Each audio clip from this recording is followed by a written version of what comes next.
Breaking news చూస్తున్నాం. KTR lunch motion petition ను Telangana high court తిరస్కరించింది. లంచ్ మోషన్ పిటిషన్ ను సింగిల్ బెంచ్ నిరాకరించడం పైన సీజే బెంచ్ లో బీఆర్ఎస్ లీగల్ టీం మెన్షన్ చేసింది. కేటీఆర్ లంచ్ మోషన్ పిటిషన్ ను అనుమతించాలని చీఫ్ జస్టిస్ బెంచ్ ను కోరింది. దీనిపై హైకోర్టు రిజిస్ట్రీనే నిర్ణయం తీసుకోవాలని తెలపడంతో మరోసారి మధ్యాహ్నం పిటిషన్ మెన్షన్ చేయనుంది బీఆర్ఎస్ లీగల్ టీం. ఇవాళ ఉదయం ఫార్ములా ఈ కార్ రేసింగ్ వ్యవహారంపై హైకోర్టులో కేటీఆర్ తరపున బీఆర్ఎస్ లీగల్ సెల్ పిటిషన్ దాఖలు చేసింది. లంచ్ మోషన్ పిటిషన్ ను హైకోర్టు తిరస్కరించింది. హైకోర్టులో లంచ్ మెన్షన్ పిటిషన్ ను కేటీఆర్ న్యాయవాది మెన్షన్ చేశారు. జస్టిస్ లక్ష్మణ్ సెలవులో ఉండడంతో మరో బెంచ్ లో కేటీఆర్ లాయర్ మెన్షన్ చేశారు. సింగిల్ బెంచ్ జస్టిస్ శ్రవణ్ దగ్గరకు కేటీఆర్ న్యాయవాది వెళ్లగా తమ బెంచ్ లో క్వాష్ పిటిషన్ విచారించడానికి అనుమతి లేదని ఏసీబీ కౌన్సిల్ తెలిపింది. దీంతో సీజే కోర్టులో లంచ్ మోషన్ మెన్షన్ చేశారు కేటీఆర్ న్యాయవాదులు. దీంతో లంచ్ మోషన్ పిటిషన్ పై నిర్ణయం తీసుకోవాలని రిజిస్ట్రీకి సీజే ఆదేశాలు జారీ చేశారు. ఈ పిటిషన్ పై మధ్యాహ్నం 2:15 తెలంగాణ హైకోర్టులో విచారణ ఉండే అవకాశం ఉంది.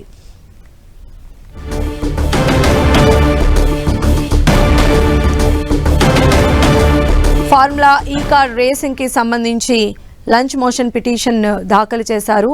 అయితే దీన్ని జస్టిస్ శ్రవణ్ దగ్గరకు కేటీఆర్ న్యాయవాది తీసుకువెళ్ళడం జరిగింది. అయితే తమ బెంచ్లో ఈ క్వాష్ పిటిషన్ విచారించడానికి అనుమతి లేదని చెప్పి ఏసీబీ కౌన్సిల్ తెలిపింది. దీంతో సీజే కోర్టులో లంచ్ మోషన్ మెన్షన్ చేశారు కేటీఆర్ న్యాయవాదులు. ఆ లంచ్ మోషన్ పిటిషన్ పైన నిర్ణయం తీసుకోవాలని రిజిస్ట్రీకి సీజే ఆదేశాలు జారీ చేసింది. మధ్యాహ్నం 2:15 తర్వాత ఇది వచ్చేటువంటి అవకాశం కనిపిస్తోంది. మరిన్ని అప్డేట్స్ మా ప్రతినిధి సునీల్ మనకు అందిస్తారు. సునీల్,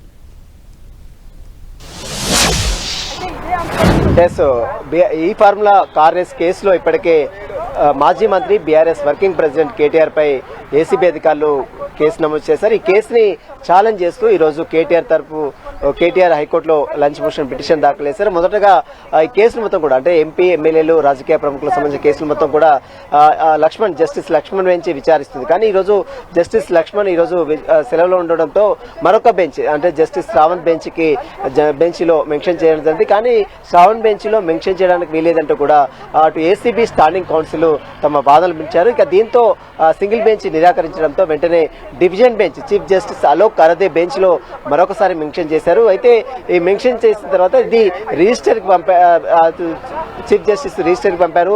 రిజిస్టర్ ఒక నిర్ణయం తీసుకోవాలంటూ కూడా చీఫ్ జస్టిస్ అలోక్ అరదే ఆదేశాలు ఇవ్వడం జరిగింది. అయితే మధ్యాహ్నం తర్వాత మరి 2:30 తర్వాత రిజిస్ట్రీ ఏ బెంచ్ కి బదిలీ చేశారు, ఒకవేళ చీఫ్ జస్టిస్ బెంచ్ బదిలీ చేస్తారా లేదా మరొక సింగిల్ బెంచ్ కి దీన్ని డైవర్ట్ చేస్తారా అనేది కూడా మధ్యాహ్నం తర్వాత ఒక క్లారిటీ కూడా వచ్చే అవకాశం ఉంది. ఒకవేళ మెన్షన్ కాకపోతే ఈ రోజు మెన్షన్ చేయకపోతే మాత్రం రెగ్యులర్ పిటిషన్ కింద రేపు ఈ పిటిషన్ విచారణ కూడా వచ్చే అవకాశం ఉంది.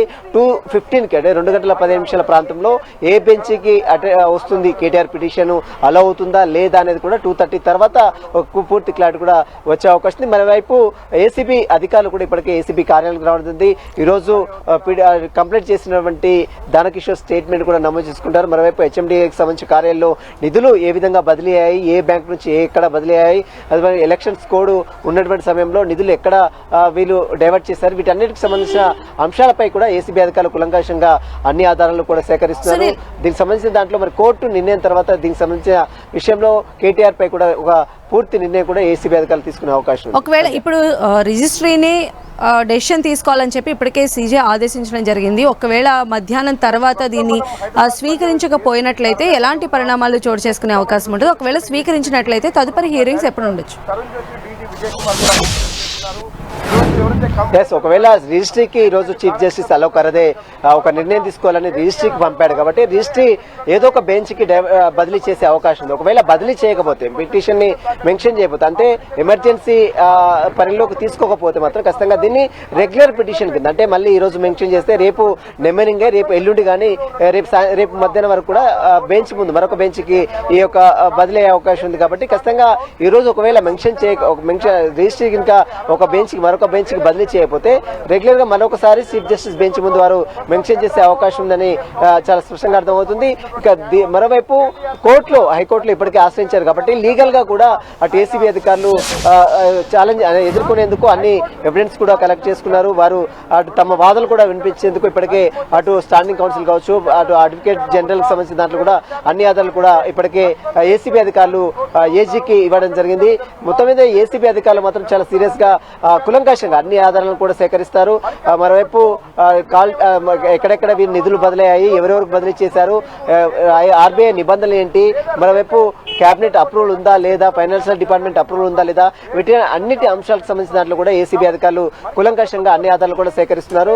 మరి కోర్టు నిర్ణయం మేరకు ఈ రోజు మధ్యాహ్నం తర్వాత 2:30 ప్రాంతంలో ఒకవేళ మెన్షన్ చేయబోతుండటం బీఆర్ఎస్ లీగల్ టీమే మరొకసారి సీజే ముందు మెన్షన్ చేసే అవకాశం ఉంది. ఒకవేళ మెన్షన్ చేస్తే మరి కోర్టు దీన్ని ఏ విధంగా కన్సిడర్ చేస్తుంది? ఎందుకంటే ఇప్పటికే అతనిపై నాన్ బెయిలబుల్ సెక్షన్స్ నమోదయ్యాయి. 409 ప్రభుత్వ నిధులు దుర్వినియోగం సంబంధించిన సెక్షన్స్ కావచ్చు, 120B కావచ్చు, కుట్రపూరిత సంబంధించిన సెక్షన్స్ కావచ్చు, 13/1 కావచ్చు, ఇవన్నీ నమోదయ్యాయి కాబట్టి 230 తర్వాత దీనికి సంబంధించిన దానిపై పూర్తి క్లారిటీ కూడా వచ్చే అవకాశం ఉంది.